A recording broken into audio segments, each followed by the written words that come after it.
एक और पत्रकार काल के गाल में समा गए। एक पत्रकार ने भ्रष्टाचार को उजागर किया, जिसके बाद पत्रकार लापता हो गया और 18 दिन बाद एक नदी ने उस पत्रकार की लाश को उगल दिया। पत्रकार कैसे लापता हुआ, उसकी लाश नदी पर कैसे मिली और 18 दिन तक वो कहाँ रहा, इसकी खबर अभी किसी को नहीं। लेकिन क्या भ्रष्टाचार के दिखाने की कीमत पत्रकार को इतनी महंगी पड़ी? आज हम इसी सवाल को तलाशेंगे। नमस्ते, मेरा नाम नमन है और आप देख रहे हैं काफी। कवि प्रदीप सैनी लिखते हैं, आसान है करना प्रधानमंत्री की आलोचना, मुख्यमंत्री की करना उससे थोड़ा मुश्किल है। विधायक की आलोचना में खतरा जरूर है, लेकिन ग्राम प्रधान के मामले में तो पिटाई होना तय है। अमेज़न के वर्षा वनों की चिंता करना कूल है, हिमालय के ग्लेशियरों पर बहस खड़ी करना थोड़ा मेहनत का काम। बड़े पावर प्लांट का विरोध करना एक्टिविज्म तो है, जिसमें पैसे भी बनते हैं, लेकिन पास की नदी से रेत बजरी भरते हुए ट्रैक्टर की शिकायत करना जानलेवा है। स्थानीयता के सारे संघर्ष खतरनाक हैं, भले ही वे कविता में या जीवन में। आप अपनी स्क्रीन पर जिस तस्वीर को देख रहे हैं, ये पत्रकार राजीव प्रताप की है और राजीव प्रताप ने भी एक खतरा मोल ले लिया। वो खतरा था स्थानीयता में हो रहे भ्रष्टाचार का विरोध करना। राजीव एक साधारण पत्रकार थे, लेकिन असाधारण प्रतिभा के धनी थे। Indian institute of mass communication से पढ़ाई करने के बाद उन्होंने पत्रकारिता के उसूलों को जिंदा रखा था। वे वही कर रहे थे जो एक पत्रकार को करना चाहिए, यानी समाज के अंतिम पायदान पर खड़े व्यक्ति की आवाज़ बनना। वो व्यवस्था में बदलाव चाहते थे और इसी बदलाव के लिए वो ऐसी रिपोर्ट्स लाते थे जिसमें भ्रष्टाचार होता था, जिसमें व्यवस्था पर उंगली उठती थी, और यही बात शायद कुछ लोगों को अखर गई। राजीव की आखिरी रिपोर्ट उत्तरकाशी के एक अस्पताल की थी, वहाँ के भ्रष्टाचार की थी। आप अपनी स्क्रीन पर वो रिपोर्ट इस वक्त देख रहे हो। राजीव 2021 में आईएमसी से निकलने के बाद फ्रीलांस जर्नलिस्ट हो गए। उनका दिल्ली उत्तराखंड लाइव नाम का एक यूट्यूब चैनल है, जहाँ पर वो अपनी रिपोर्ट्स पब्लिश करते थे, अपलोड करते थे। जब उन्होंने अपनी ये आखिरी रिपोर्ट पब्लिश की तो उनकी पत्नी का कहना है कि उनको धमकियां मिल रही थी। आप पहले उनकी पत्नी का ये बयान सुनिए। व्यूअर्स को नमस्कार कहना चाहती हूँ और मेरा नाम मुस्कान है। मैं राजीव प्रताप की वाइफ हूँ। तो सर, वो मेरी लास्ट बात जो उनसे हुई थी, वो 11 बजे हुई थी उनसे लास्ट जो बात हुई थी मेरी उनसे। उसके बाद सर मुझे नहीं पता है कि वो कहाँ हैं, क्या हैं, कैसे हैं, किस हालत में हैं सर। और मुझे जिन लोगों पे वो है वो थोड़ा परेशान थे, कई दिनों से मुझे बता रहे थे। इतना स्पष्ट तो उन्होंने मुझे बताया नहीं क्या है कैसे है। और मेरी उनसे बात हो रही थी तो मुझे बातों ही बातों में बता रहे थे कि मैं कई दिनों से परेशान हूँ। मैंने यहाँ हॉस्पिटल में वीडियो बनाई थी, स्कूल में यहाँ वीडियो बनाई थी।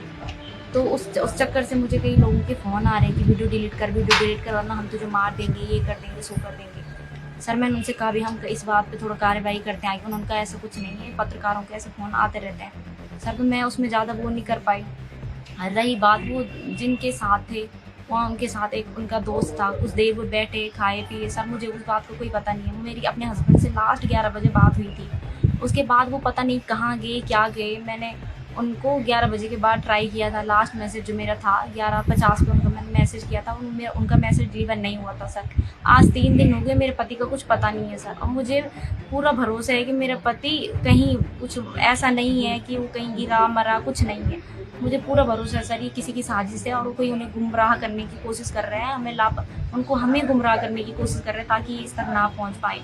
और मेरे हस्बैंड को इन्होंने लापता कर रखा सर। और मैं पुलिस प्रशासन से और सभी मतलब जिलाधिकारी महोदय से हाथ जोड़कर निवेदन करना चाहती हूँ। दिल्ली उत्तराखंड लाइव के सभी व्यूवर्स फॉलोवर्स से निवेदन करना चाहती हूँ कि अभी हमारा सपोर्ट करें प्लीज़। मतलब हम इस कंडीशन में अभी कि कुछ कह नहीं सकते, ये नहीं कर सकते। आप सभी थोड़ा सपोर्ट करेंगे हमारा, तब जाके हम आगे कुछ कर पाएंगे। तो आप सभी को मेरा हाथ जोड़कर निवेदन है कि हमें अपनी सहानुभूति दिखाएं और हमारे साथ खड़े रहें और मेरे पति को ढूंढने में हमारी मदद करें। आपने कहा कि उनको धमकियां मिल रही थी, तो कभी उन्होंने किसी व्यक्ति का या किसी संस्था का नाम आपसे उजागर किया कि संस्था का तो सर मुझे ऐसा कुछ नहीं बताया उन्होंने। मैं उनके साथ ही हूँ, मैं एक्चुअली अपने ससुराल में थी आज तक, तो मुझे फ़ोन में ज़रूर रहे थे, थोड़ा हिंट मुझे ज़रूर दे रहे थे कि मुझे किसी न किसी का फ़ोन आ रहा है, मतलब मुझसे कह रहे थे मुझे किसी न किसी का फ़ोन आ रहा है, मुझसे ये लोग कह रहे हैं कि हम मार देंगे, ये कर देंगे, सो कर देंगे उनको। तो सर मतलब मैं इस बात में कोई स्पष्टीकरण नहीं दे सकती कि मुझे क्या है क्या नहीं। उन्होंने उतना मुझे बताया था नहीं कुछ, पर ऐसे कि मुझे डाउट है कि मेरा पति ऐसा कहीं जा ही नहीं सकता। मैं ये दावे के साथ बोल सकती हूँ, सबके सामने बोल सकती हूँ, और मुझे पूरा पता है कि उनको लापता किया गया है और मैं इसी उम्मीद में हूँ कि मेरे पति मुझे मिलेंगे। मैं आप सभी से, मीडिया प्रभारी सभी से हाथ जोड़कर पत्रकार महोदय से निवेदन करती हूँ कि कृपया मेरे पति को ढूंढने में मेरी मदद करें, बस। और इससे ज़्यादा मैं क्या बोलूं। सुना आपने, पत्नी कह रही है कि 18 तारीख से राजीव लापता है। 11 बजे रात को उनसे उनकी आखिरी बात हुई थी, जिसके बाद कोई संपर्क नहीं हुआ। परिवार वालों ने 19 तारीख को पुलिस को सूचना दी। पुलिस ने 19 तारीख से उनकी खोज शुरू की। परिवार वालों के अनुसार राजीव 18 तारीख को अपनी दोस्त की कार से गंगोरी गए थे, लेकिन 18 तारीख से ही उनका कोई पता नहीं चल पाया।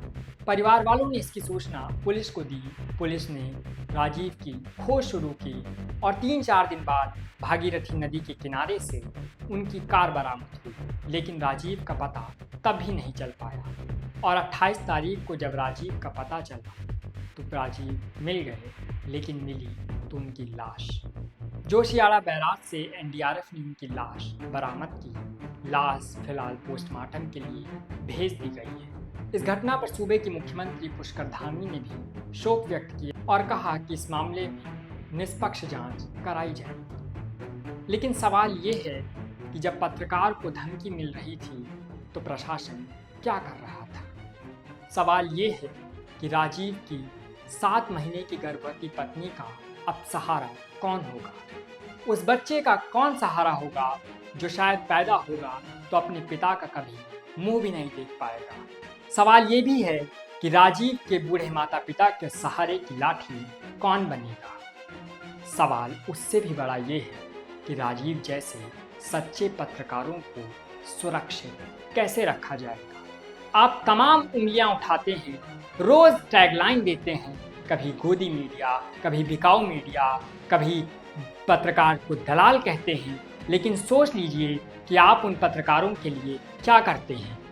और ये कोई पहला मामला नहीं है। इसके पहले आपको मुकेश चंद्राकर याद होंगे, जिनकी लाश सेप्टिक टैंक में मिली थी। मुकेश भी एक स्थानीय पत्रकार थे, एक लोकल पत्रकार थे।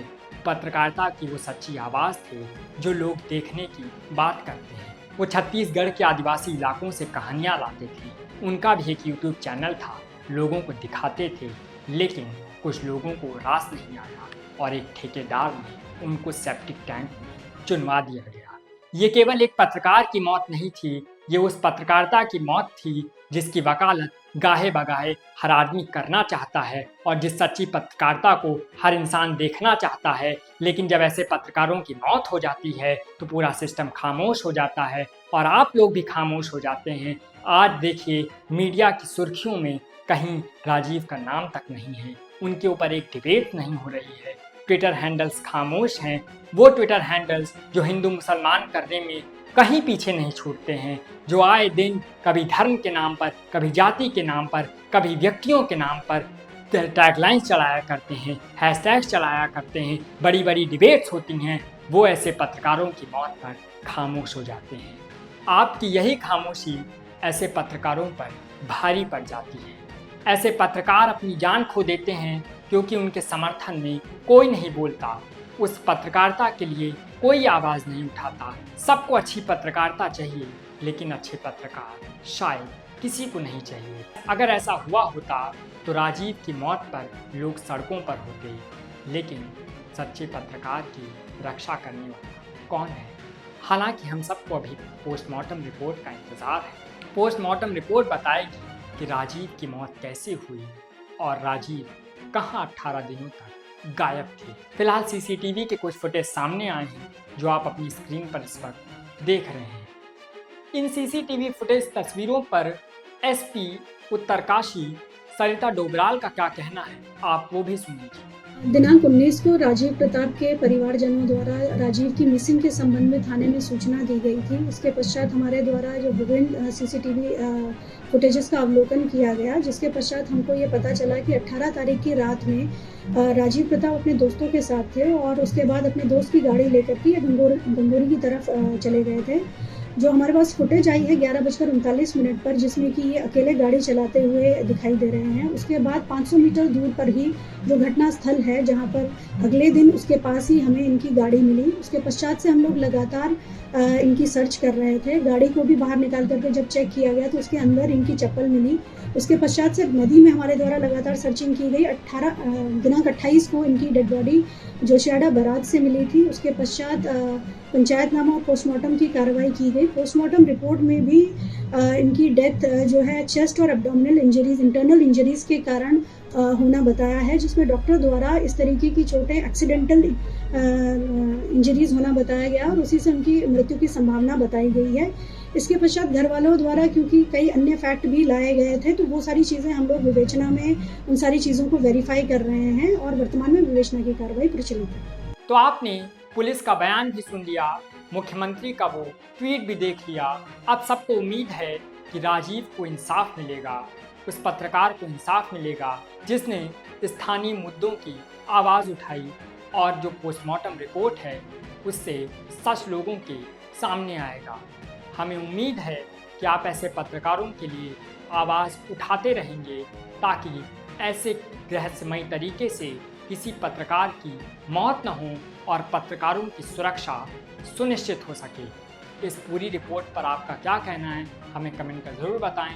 देश और दुनिया की तमाम खबरों के लिए आप देखते रहें।